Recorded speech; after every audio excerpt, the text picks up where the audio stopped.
let's start with, I think, probably the biggest upset of this international break. Scotland beating Spain 2-0. It got feisty. It got ill-tempered at the end.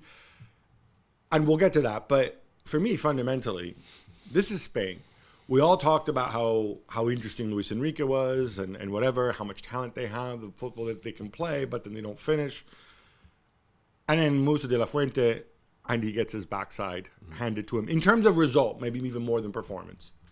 Yeah, I mean, look back to the World Cup, and I think the game they were knocked out, it was obvious that Spain had regressed quite a bit in terms of the team that had no cutting edge, and it was just the old pass, don't really go anywhere with it. And I think that they need to develop that and need to find a way to score goals again, I think. And against Scotland, it was very obvious that they lacked a cutting edge. I mean, Joselu up front, he had a couple of good chances, but I just felt that this was the Spain that we all remember from pre-2010, when they were always near misses. You know, they always had a little bit of a soft centre, and it didn't really... It surprised me that Scotland won, certainly the scoreline, but it didn't surprise me that the way Spain played and the reaction afterwards by certain players, Rodri being one. You're referring to Rodri. Tell us what he said. He basically said that Scotland were rubbish. You know, he didn't like the way that they played, and he was complaining about... He actually used the word rubbish, didn't he? That the tactics, that they were, you know, a little bit too aggressive, too direct. And we've heard this a lot. I mean, I think, you know, Pep Guardiola said it a couple of times when Man City have lost or not beaten teams, and you know, Rodri said it again after the Morocco game in the World Cup when he was complaining about the way Morocco played. So it seems to be a very kind of sour grapes. You know, we've lost, so what can we find as an excuse? But he was complaining that Scotland were too aggressive, too direct, and they didn't play the way we wanted them to play, so we could beat them. I mean, I don't think you can have an issue with a team being aggressive and direct.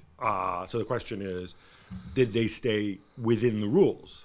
And obviously that comes down to the referee on the day. Do you think the referee mishandled it? Do you think the referee should have started waving more yellow cards to... No, I saw the highlights of the game, and I thought that Scotland were physical. I thought they played to their strengths, and that play to their strengths often means being physical and, you know, very basic. But I thought Scotland... There were occasions where Spain let themselves down, certainly for the second goal when Kieran Tierney went down the left and put the cross in. You know, whereas Danny Carvajal, the challenge that he made was just, it was non-existent. Similarly for the first goal when Robertson crossed, again I think it was Pedro Porro slipped. Just basic mistakes that Spain made. So that isn't that Scotland being over physical, it's just Spain not being very good at what they were doing. Now, what I found interesting watching the game is, and this is a broader issue, we can get more into it later, but back in the day, there used to be this stereotype about, Latin footballers, they're theatrical, they feign injury, blah, blah, blah, they try to win fouls. A bunch of people saying this who are unfamiliar with, say, Franny Lee and other old school English people. But there was, I think, some truth to it. What's struck me about this game is how, frankly, both teams did it. There was one sequence on a corner kick where I think it was Kieran Tierney, I forget who he was marking, but like 3 consecutive times, he goes down. And it's obvious there's contact between the two, right? And the referee kept stopping and having a word before the kick goes in and whatever.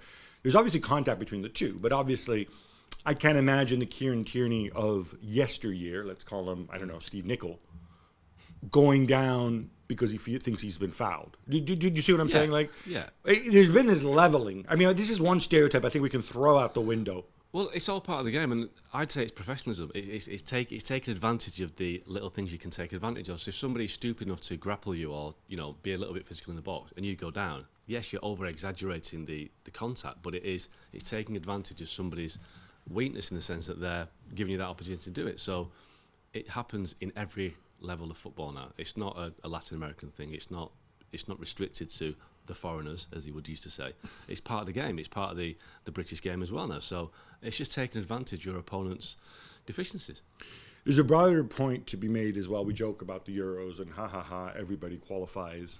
But this specific group is actually a tricky group in the sense that you have 4 countries who I don't think would look out of place. Now, obviously, Spain, you've got Norway with Erling Haaland. Yeah.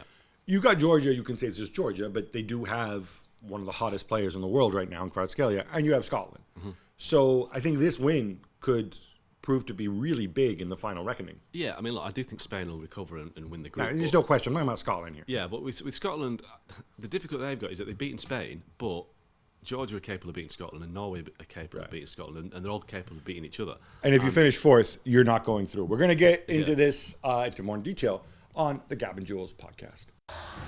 Thanks so much for watching ESPN on YouTube. And for more sports highlights and analysis, be sure to download the ESPN app. And for premium content and live streaming, subscribe to ESPN Plus.